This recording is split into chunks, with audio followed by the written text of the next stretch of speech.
Good evening, viewers. Hi.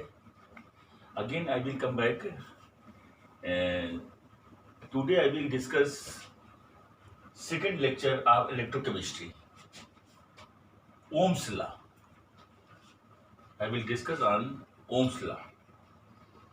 तो Ohm's law के बारे में आप लोग जानते होंगे ऑलरेडी। देखिए आप लोग ओम्स लॉ क्या होता है। जैसे बेटा ये दिस इज द वायर, ये क्या बेटा है? वायर है। दिस इज द वायर, ये वायर, ये भी वायर ले लिए मैंने इसमें वायर।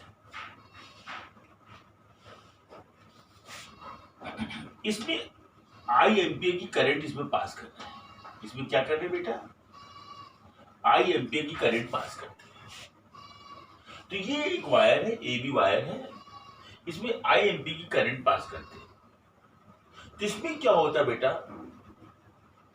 पोटेंशियल V डेवलप करता है। V वोल्ट का पोटेंशियल क्या करता है? डेवलप करता है। जब किसी कंडक्टर में आई एम्पियर की करंट पास की जाती है तो उसमें क्या होता है? पोटेंशियल डेवलप हो जाता है। उसे सपोज किया मैंने V वोल्ट की पोटेंशियल डेवलप करती है। तो potential is directly proportional to I। Potential क्या होता है बेटा? V is directly proportional to I। V is directly proportional to I। Potential is directly proportional to I। Current जितनी ही ज्यादा होगा उतनी ही ज्यादा पोटेंशियल क्या होगा? डेवलप करेगा। जितने ज्यादा करंट सप्लाई करेंगे उसमें किसी कंडक्टर में, अगर कम करंट सप्लाई करेंगे तो पोटेंशियल कम डेवलप करेगी। ज्यादा करंट सप्लाई करेंगे तो ज्यादा पोटेंशियल डेवलप करेगी। इसके मतलब potential is directly proportional to I। अब प्रोपोर्शनलिटी हटाने के लिए कांस्टेंट लाते हैं बेटा, तो V is equal to RI। R बेटा क्या है? एक कांस्टेंट है। R क्या है बेटा? यहां पर R is a constant. R constant. इसी कांस्टेंट को क्या बोलते हैं बेटा? रेजिस्टेंस कहते हैं। क्या कहते हैं? रेजिस्टेंस। इसी को क्या बोलते हैं हम? रेजिस्टेंस कहते हैं। मतलब R इज इक्वल टू क्या हो जाएगा बेटा? R is equal V upon I। Resistance is equal to V upon I। इसका मतलब रेजिस्टेंस क्या होता? क्या जब किसी सर्किट में करंट सप्लाई देते हैं तो उससे पोटेंशियल प्रोड्यूस होता है। तो करंट फ्लोइंग के अपोजिट डायरेक्शन में अपोज करने के लिए, करंट के फ्लो को अपोज करने के लिए एक क्या लगता है? फोर्स लगता है अपोजिट डायरेक्शन में। This is called resistance. Resistance force कहते हैं जिसे। तो ये रेजिस्टेंस होता है। तो or V is equal to R I या R is equal to V upon I की। इसकी यूनिट क्या होती है बेटा? आर की यूनिट क्या होती है? यूनिट इसकी क्या होगी? ओम कहते हैं। क्या कहते हैं? ओम। आर की यूनिट क्या होती है? ओम। ये इसको बेटा इस तरीके इंडिकेट कर सकते हैं आप, ऐसे इस तरीके बना सकते हैं ओम, ऐसे भी बना सकते हैं आप ओम को। Is it clear? अब ग्राफिकल के थ्रू मैं एक्सप्लेन कर रहा हूं। ग्राफ के जरिए से देखिए आप लोग बेटा, ग्राफ बना के कर रहे हैं। ग्राफ यहां बना रहे हैं, graph representation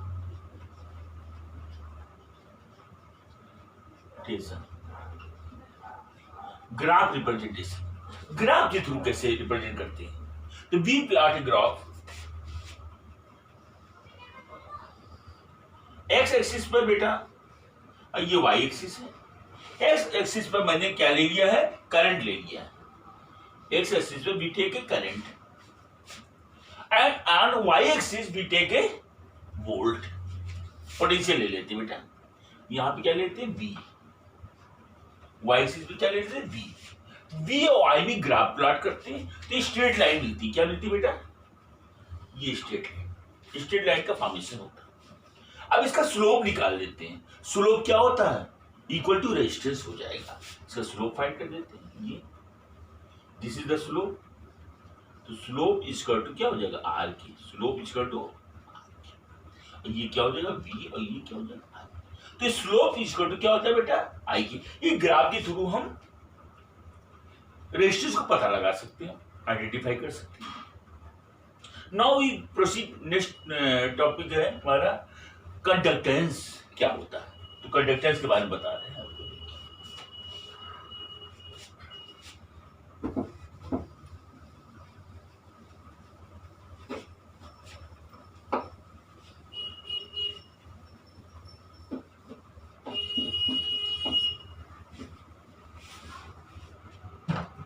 next topic conductance. Conductance conductance के बारे में बता रहा हूं। इसको सी से भी रिप्रेजेंट करते हैं। किससे रिप्रेजेंट करते हैं? सी। कंडक्टेंस। तो कंडक्टेंस बेटा क्या होता है? Reciprocal of resistance.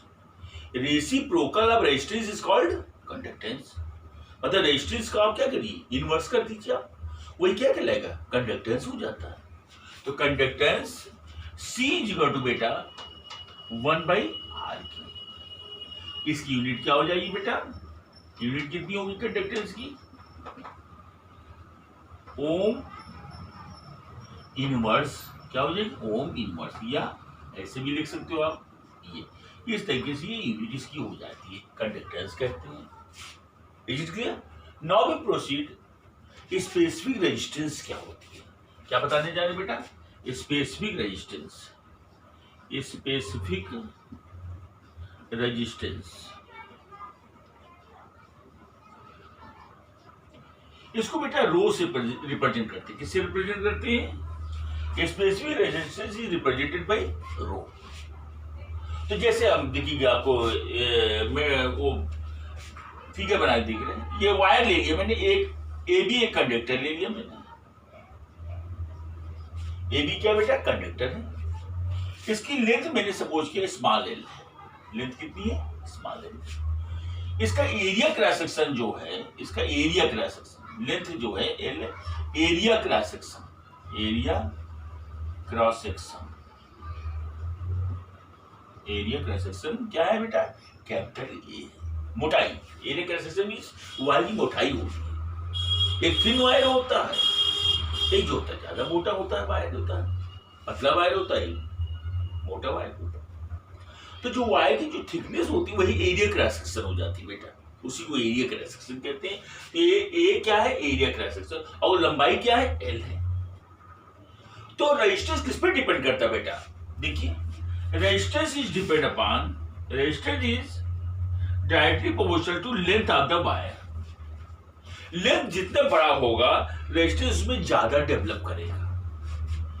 Resistance is directly proportional to length of the wire. Wire का लेंथ जितने ज्यादा बेटा होगा उतने ज्यादा रेजिस्टेंस डेवलप करेगा।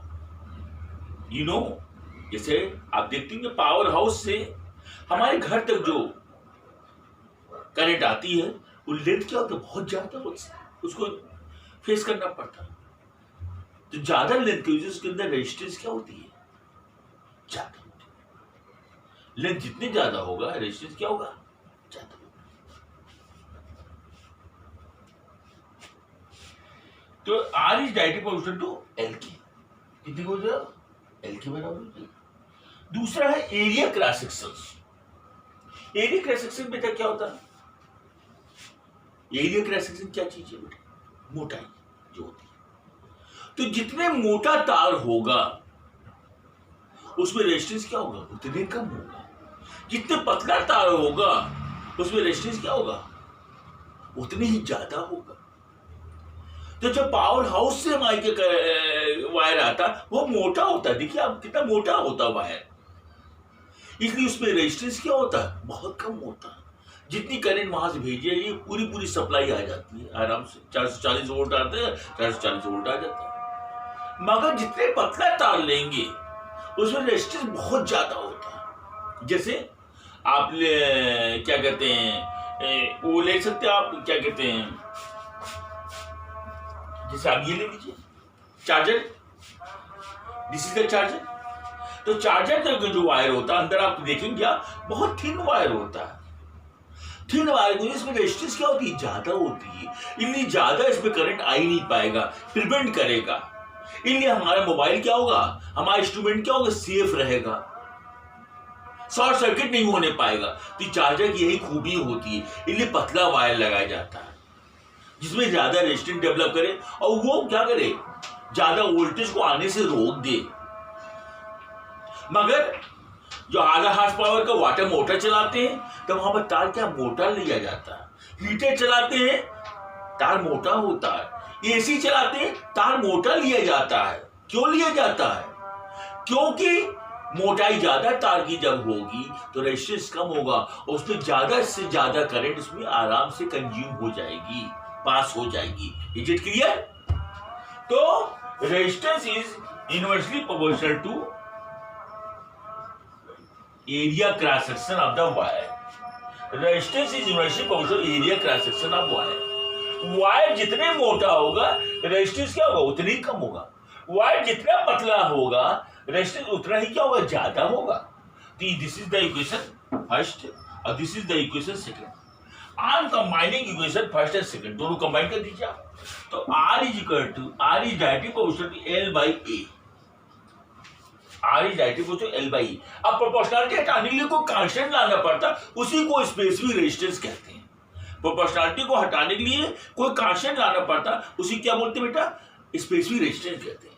तो R इज इक्वल टू कितना हो जाएगा बेटा, R is equal to rho L upon A। ये हो गया आपका ये। तो रो कितना हो जाएगा specific resistance, rho is equal to R A, cross multiply कर दीजिए, आर ए अपान एल के, आर ए अपान एल के। ये स्पेसिफिक रेजिस्टेंस होगी। क्या हो गया बेटा, specific resistance, specific resistance, resistance.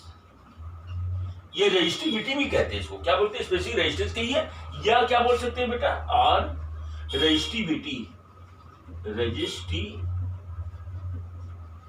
भी कहते हैं।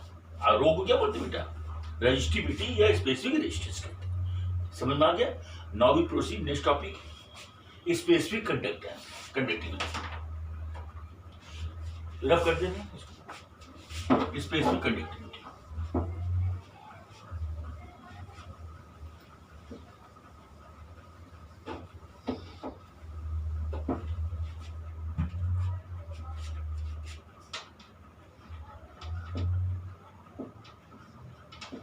स्पेसिफिक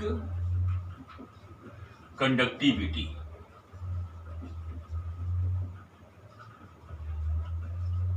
ये इसको कंडक्टिविटी भी कह सकते हैं आप, शॉर्ट में चाहते हैं तो कंडक्टिविटी बोल दीजिए बेटा, वही माना जाएगा।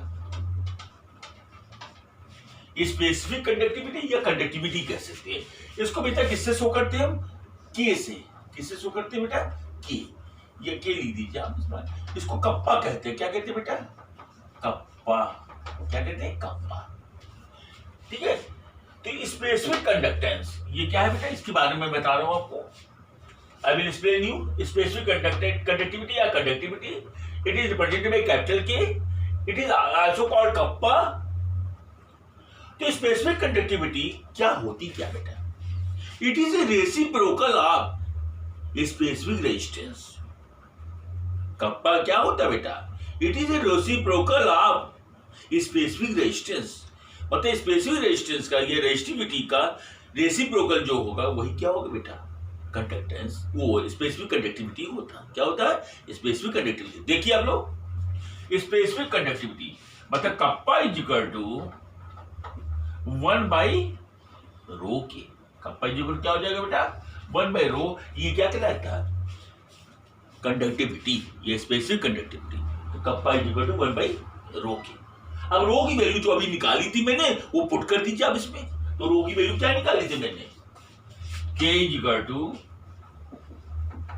1 अपान, रो की वैल्यू क्या निकाली थी मैंने, आर ए अपान एल। ये रो की वैल्यू थी कि नहीं बेटा, रो की वैल्यू क्या थी, आर ए बाई एल। ये आर ए बाई एल, ये हमने पुट कर दिया हमने यहाँ पर रो की जगह पर आर ए बाई एल, ये वैल्यू पुट किया। अब सॉल्व कर लीजिए आप। के इज इक्वल टू बेटा 1 by R into L by A. L क्या होगा, ऊपर चला जाएगा, तो 1 K is equal to 1 by R L by A के। अब 1 बाई आर क्या होता है, अभी मैं बता चुका था। रेजिस्टेंस का जो रेसिप्रोकल होता है उसे क्या बोलते हैं, कंडक्टेंस कहते हैं। एल बाई ए क्या है बेटा, सेल कांस्टेंट कहते हैं। एल बाई ए को क्या बोलते हैं, सेल कांस्टेंट। तो K conductivity, K means conductivity, conductivity is equal to 1/r means conductance, या कंडक्टेंस लिख दीजिए, कंडक्टेंस, और into conductance into L by A means cell constant, cell constant. इस तरीके से ये रिलेशन निकल आया, conductivity is equal to conductance into cell constant. इसको सिंबलाइज तरीके से आप लिख सकते हैं सिंबल के through. Conductivity is shown by K, conductance is shown by G या सी, कैसे शो करते हैं, C conductance, into cell constant G asterisk, क्या है, जी हेस्ट्रिक। तो K is equal to C into G asterisk. ये आपका रिलेशन आपका कप्पा निकालने का। समझ में आ गया बेटा, बहुत इजी तरीका बिल्कुल है, कोई डाउट किसी को? अब now we proceed on equivalent conductivity. Equivalent conductivity क्या होता है, देखिए इक्विवेलेंट कंडक्टिविटी के बारे में मैं बता रहा हूं आपको।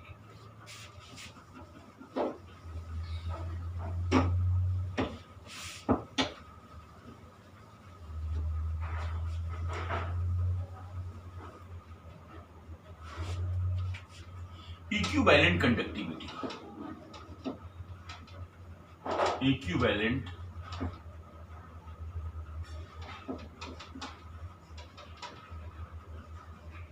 कंडक्टिविटी,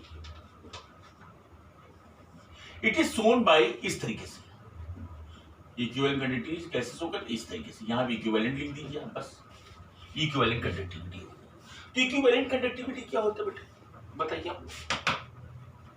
जैसे बेटा 1 ग्राम इक्विवेलेंट इलेक्ट्रोलाइट है, 1 gram equivalent electrolyte is present in 20 centimetre cube volume of solution.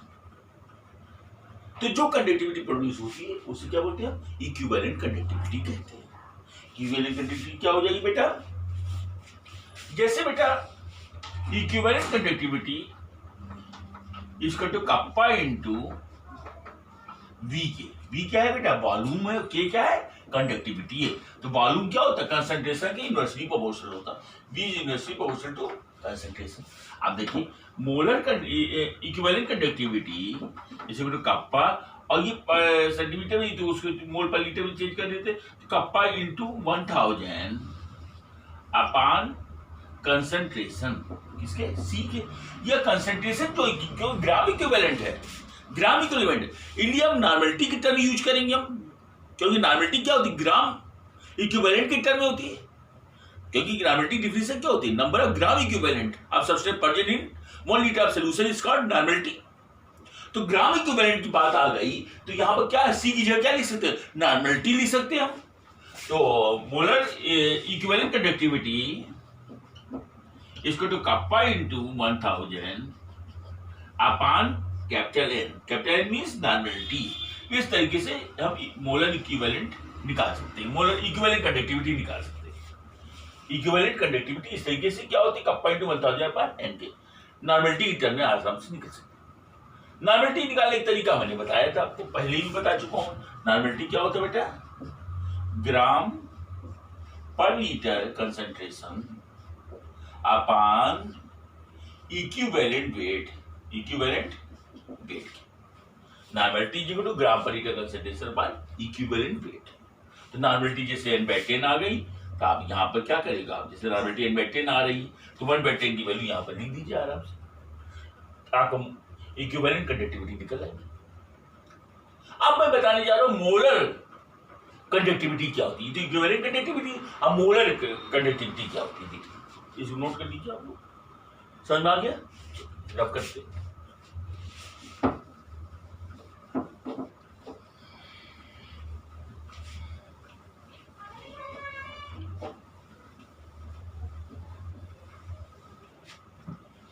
Molar conductivity, molar conductivity, molar conductivity क्या होती है, it is represented by M के इससे शो करते हैं, मोलर कंडक्टिविटी इस तरह शो करते हैं। तो मोलर कंडक्टिविटी क्या होती है बेटा? मोलर कंडक्टिविटी क्या होगी? व्हेन 1 मोल इलेक्ट्रोलाइट, 1 मोल, यहां मोल की बात आ रही है, नहीं इक्विवेलेंट कंडक्टिविटी में ग्राम इक्विवेलेंट आ गया था, यहां क्या आ जाएगा? Mole. When 1 mole electrolyte present in V centimeter cube solution is called molar conductivity। तो मोलर कंडक्टिविटी इसका टू क्या हो जाएगा बेटा? K into V, specific conductivity into volume. अब वॉल्यूम क्या हो जाएगा उसकी जगह बेटा? Kappa into 1000। और कंसंट्रेशन क्या होगा? मोलरिटी के टर्म में होगा। किसके टर्म में होगा बेटा? मोलरिटी, मोलरिटी के टर्म में होगा कि number of mole of solute present in molarity of solution is called molarity. तो यहाँ मोलरिटी के टर्म में यहाँ लिखेंगे हम, तो जो मोलरिटी वैल्यू होगी वही यहाँ पुट की जाएगी। इस तरीके से मोलर कंडक्टिविटी मुझे मालूम होगी।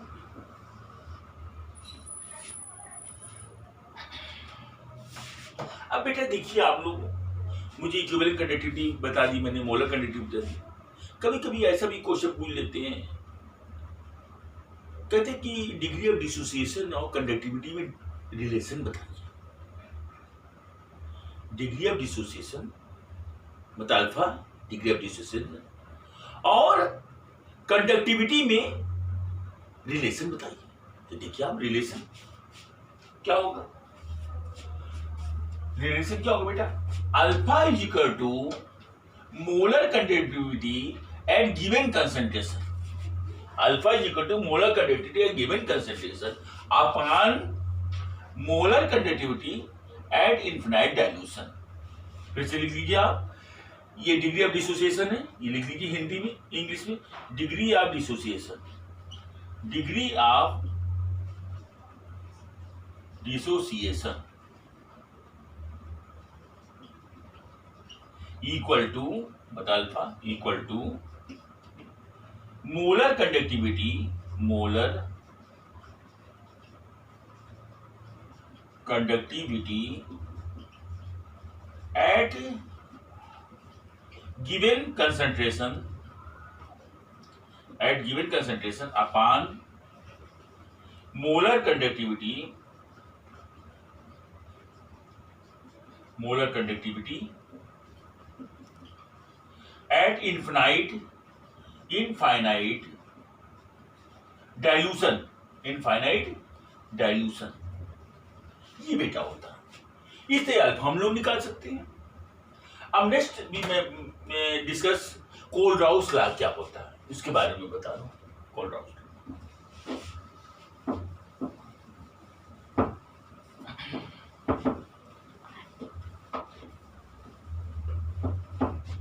कोलराउस लॉ बहुत इंपॉर्टेंट लॉ है ये। कोलराउस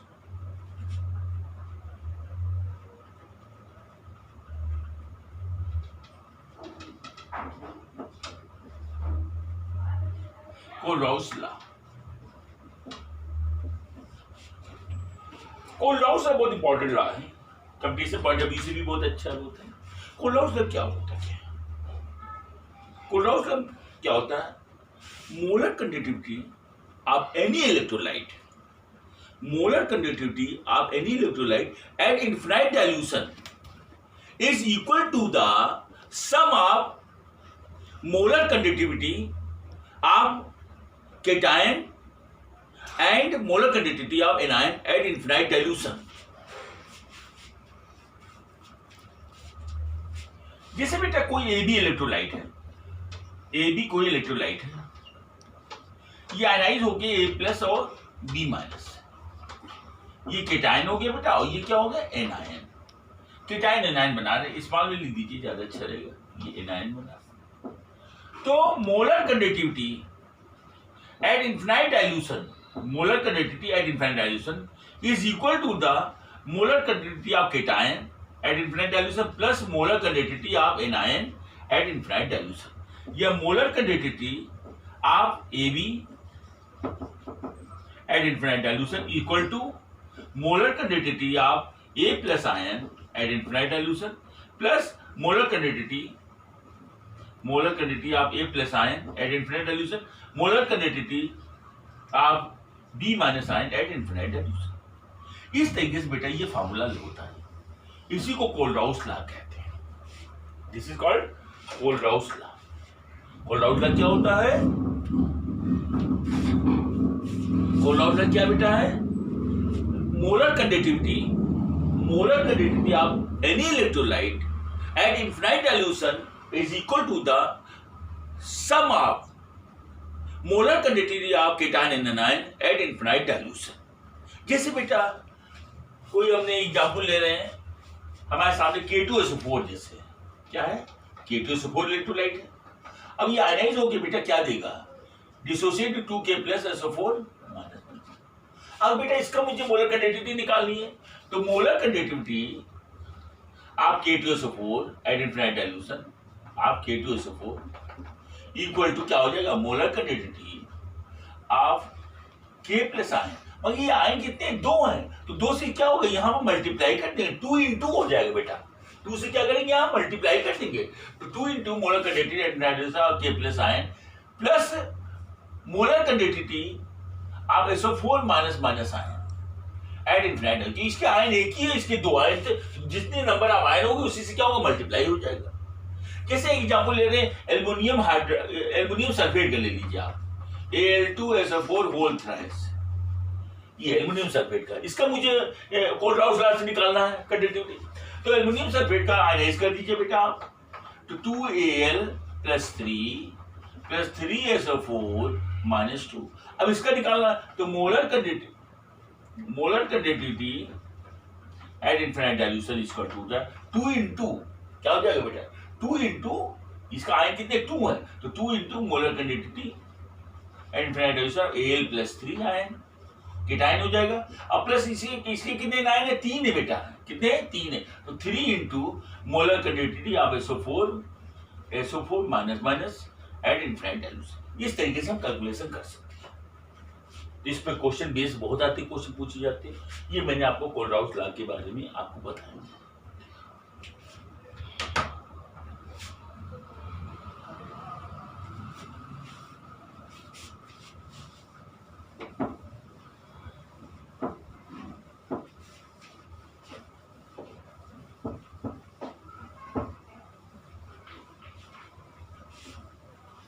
अब मैं बता रहा हूं आपको कंडक्टेंस और कंडक्टिविटी का कंसंट्रेशन पर क्या इफेक्ट होता है।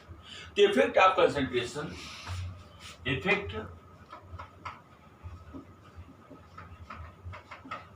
Of concentration on conductivity, conductance and conductivity.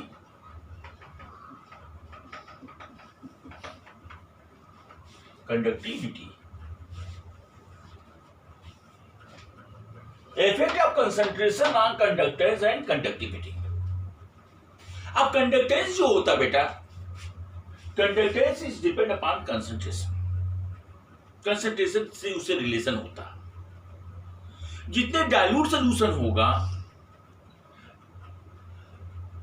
Conductance उसका क्या होगा? उतनी ज्यादा होगा। जितने डाइल्यूट सोल्यूशन होगा, कंडक्टेंस उतनी ज्यादा होगा। कि डाइल्यूट सोल्यूशन में नंबर ऑफ आयन जो होता है ज्यादा होता है। In dilute solution number of ion is more. तो डाइल्यूट सोल्यूशन अगर है, डाइल्यूशन पर is directly proportional to conductance. Conductance क्या होगा? डाइल्यूट सोल्यूशन में क्या होता है? ज्यादा होता है। जितने डाइल्यूट रहेगा, डाइल्यूशन करने से कंडक्टेंस क्या होगा? बढ़ जाता है। मगर कंडक्टिविटी की बात आती है, देखिए इसको हटा दीजिए यहाँ पे। कंडक्टिविटी क्या होगी? अब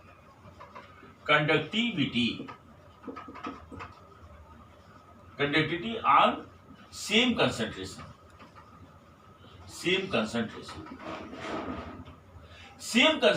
पर कंडक्टिविटी का क्या असर पड़ेगा? तो conductivity is depend upon electrolyte and concentration both. तो conductivity according to electrolyte, according to concentration वो चेंज होता है। कंडक्टिविटी जो होती है तो कंडक्टिविटी यहाँ सेम कंसंट्रेशन, सेम कंसंट्रेशन है, कंसंट्रेशन को मैंने सेम रखा हुआ, इलेक्ट्रोलाइट में डिफरेंट ले रहा हूं। तो फॉर स्ट्रॉन्ग इलेक्ट्रोलाइट पहले हम क्या ले रहे हैं, for strong electrolyte, strong electrolyte, strong electrolyte मतलब बेटा क्या होता है, KCl है बेटा, KNO3 है ना, ये सब हमारे क्या है, स्ट्रॉन्ग इलेक्ट्रोलाइट है, NaCl है ना, ये सब क्या बेटा है, स्ट्रॉन्ग इलेक्ट्रोलाइट है। तो इन case of strong electrolyte conductivity increases, क्यों इंक्रीज करेगा, इन case of strong electrolyte conductivity increases because number of ion per unit volume increases, number of ion per unit volume increases. तो कंडक्टिविटी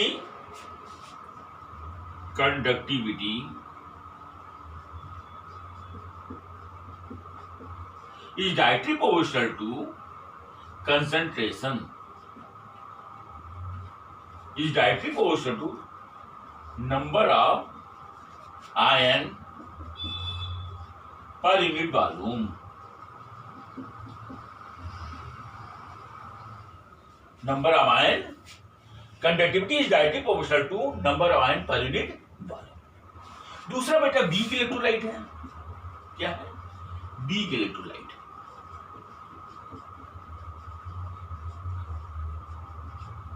वीक इलेक्ट्रोलाइट जैसे आप weak electrolyte में क्या sodium acetate ले लीजिए, CaCO है, this is the weak electrolyte. Ammonium chloride ले लीजिए, this is the weak electrolyte. Ammonium chloride जो होता है वीक इलेक्ट्रोलाइट होता है। तो वीक में कोई भी चीज ले सकता है वीक इलेक्ट्रोलाइट। अमोनियम हाइड्रोक्साइड ले लीजिए, आप बेस है, ये भी वीक इलेक्ट्रोलाइट है। HCl हाइड्रोजन साइनाइड, ये सब वीक इलेक्ट्रोलाइट बेटा होता है।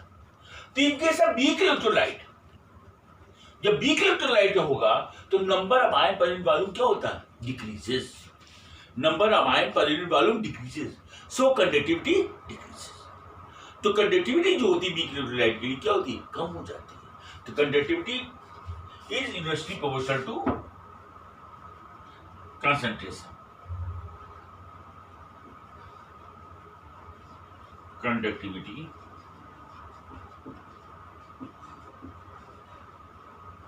is inversely proportional to number of ion per unit volume। जो number of ion per unit volume जितने कम होगा उतनी कंडक्टिविटी क्या होगी, उतनी क्या होगी, ये नहीं होगा, sorry, number of ion per unit volume, number of ion per unit volume decreases in case of weak electrolyte। number of ion per unit volume decreases in case of weak electrolyte, so conductivity decreases, conductivity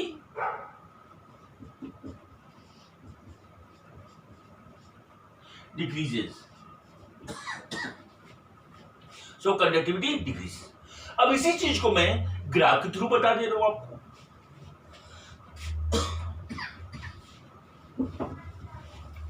इसको graph के through बेटा बता दे रहे हैं हम आपको, इससे और अच्छी तरह समझ जाएंगे आप।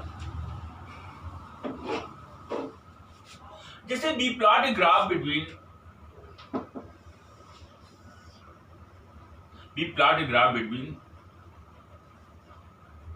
kappa conductivity और under root concentration। we plot a graph between conductivity and under root concentration for strong electrolyte, ये for strong electrolyte, for strong electrolyte के नीचे बदल दें, सेम कंसंट्रेशन में बता रहा हूं। Effect of concentration on conductivity, effect of conductivity on same concentration. तो कप्पा और रूट कंसंट्रेशन पर ग्राफ प्लॉट कर रहे हैं फॉर स्ट्रॉन्ग इलेक्ट्रोलाइट। तो हम क्या देख रहे हैं, ज्यादा फ्लक्चुएशन नहीं होता है, इस तरीके से होता है। ज्यादा फ्लक्चुएशन नहीं होती, इसलिए ग्राफ मिलेगा फॉर स्ट्रॉन्ग इलेक्ट्रोलाइट। इसका मतलब conductivity increases in case of strong electrolyte because number of ion per unit volume increases. तो number ion per unit volume जितने ज्यादा होगा कंडक्टिविटी उतनी ज्यादा होगा। फॉर वीक इलेक्ट्रोलाइट देखिए आप लोग, वीक इलेक्ट्रोलाइट, वीक इलेक्ट्रोलाइट, अब इसके लिए देखिए आप लोग, यहां पर कप्पा ले लिया मैंने, ये कंडक्टिविटी कप्पा है और कंसंट्रेशन सेम रख रहे हैं, तभी कंपेयर कर पाएंगे हम। इसमें कंपेयर करने के लिए सेम कंसंट्रेशन रख के ही कंपेयर किया जाता है। तो कंसंट्रेशन दोनों का सेम रखा हुआ है, हम कंडक्टिविटी कंपेयर कर रहे हैं इन case of strong electrolyte, in case of the weak electrolyte. In case of the weak electrolyte conductivity क्या होगी, मैंने क्या बताया था, इन case of weak electrolyte conductivity decreases because number of ion per unit volume decreases. तो conductivity decrease करेगी, कैसे show करोगे आप, ऐसे कर शो, इस तरह ग्राफ बनेगा, ये ग्राफ प्लॉट होगा। ये ग्राफ क्या शो कर रहा है कि कंसंट्रेशन के घटने की वजह से number of ion per unit volume decrease कर रहा है, इसकी वजह से कंडक्टिविटी भी क्या होगी, डिक्रीज कर रही है। तो ये वीक इलेक्ट्रोलाइट है, ये स्ट्रॉन्ग इलेक्ट्रोलाइट। मैंने इलेक्ट्रोलाइट के नीचे बदल दिया था और मैंने कंसंट्रेशन को सेम रख करके मैंने कंपेयर करके बताया कि कंडक्टिविटी क्या होती है। इस तरीके से मैं यहीं पे टॉपिक अपने एंड करता हूं।